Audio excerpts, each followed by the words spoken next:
Welcome to episode 2 of season 1. The Letters Part 1. Here we will explore the letters sent by Van Gogh. These letters are very important because from these we get to know firsthand what Van Gogh felt when he drew his paintings and also his intentions. He regularly described and discussed his paintings in his letters, particularly to his brother, Theo. This topic will be divided into 2 parts. But we must write each other plenty of letters. Vincent van Gogh boldly proposed to his brother Theo on the 13th of December 1872. Letter 2. From this acorn, within 2 brief decades, there grew a mighty oak of correspondence which many have praised as a work of art in its own right. Over 800 of the letters have been preserved, thanks above all to Theo van Gogh's industrious collector instincts. The letters to Theo were the more important. It was to Theo that Vincent's first letter was written, and his last, too. Indeed, over 3/4 of the letters were addressed to Theo. In 1914 to 1915, Theo's widow, that is Vincent's sister-in-law Jo van Gogh first published the material that was in her hands, 652 letters in all. The numbering that was given to the letters has been retained to this day, but in the meantime other written material has been added at the appropriate chronological point marked with a small letter. Emil Bernard, one of Van Gogh's closest painter friends, published the letters addressed to himself in 1911. These have their own numbering and carry a capital B.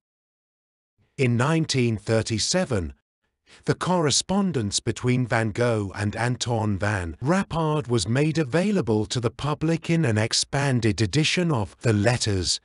The letters to Rappard have a capital R before the number, and then in 1954, Vincent's letters to his sister Wilhelmina appeared in print. These bear a capital W to mark the centenary of Van Gogh's birth. A first complete edition of the writings was published between 1952 and 1954. This edition added replies to Vincent written by Theo and his wife, all marked with a capital T. It is almost as if when writing I did not encounter the same difficulty as I do when painting. In order to do things to my own satisfaction, the work requires far less deliberation when I put something down on paper than it does if I aim at complete satisfaction. In my painting, we spend our whole lives in unconscious exercise of the art of expressing our thoughts with the help of words. We ought to write letters that demand our whole attention and on which our fate may depend every day. It is for such reasons that men of significance invariably write well, especially when dealing with matters they have a thorough knowledge of. Thus Eugene de Lacroix, Vincent van Gogh's great paragon, in a diary entry on the close ties between writing and painting, and the opportunities writing affords an artist for occasionalise or self-scrutiny. In art history, the link between writing and the visual arts has a sturdy tradition. The ancient idea of ut pictura poesis, as in painting, so in poetry, has kept a firm grip on art and the ways artists have thought down the centuries. Van Gogh's own correspondence breeds the spirit of that idea, seeking to bridge the gap between art and reality through sheer vividness of description. A female figure in a black woolen dress is lying before me. I am certain that if you had her for a day or so you would be reconciled to the technique. Letter 195. Does not this comment on a drawing read as if he were writing of a real person close to him?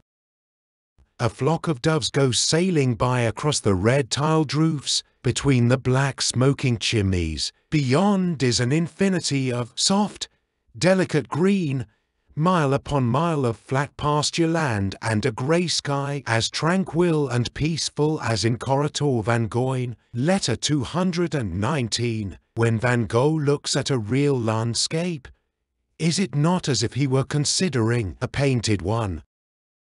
And then, of course, Van Gogh's letters provide a running commentary on his paintings. Almost every one of his works is referred to in some way, be it the subject, the choice of colors, or the circumstances that led to its being painted. Van Gogh's painting and letter writing are two sides of the same coin. They are parallel forms of an almost uncontainable passion for self-expression. Van Gogh limited his endeavors as a writer almost entirely to his correspondence. His fixation on his brother will have been an important reason for this. This fixation had the effect of focusing Vincent's attention on one person at the expense of others. Throughout his life, it was to Theo that he wrote most of his letters, including those in which he criticizes himself most severely and opens himself up most profoundly, and it was to Theo that Vincent's pictures were addressed too. Theo was his artistic brother's public. To view the letters as a handy commentary on the paintings will thus not do. It was only in his parallel activities of writing and painting, both of them addressed to a single person, Theo, that Vincent van Gogh saw significance in his own existence. Only there did he see himself as active, useful, and productive of things of value, and this is why his confessions, it is the aptest word for his paintings and letters alike, are so highly charged with emotion. We will end part 1 here. There will be a part 2 for this topic. Please do subscribe us to be a part of this journey.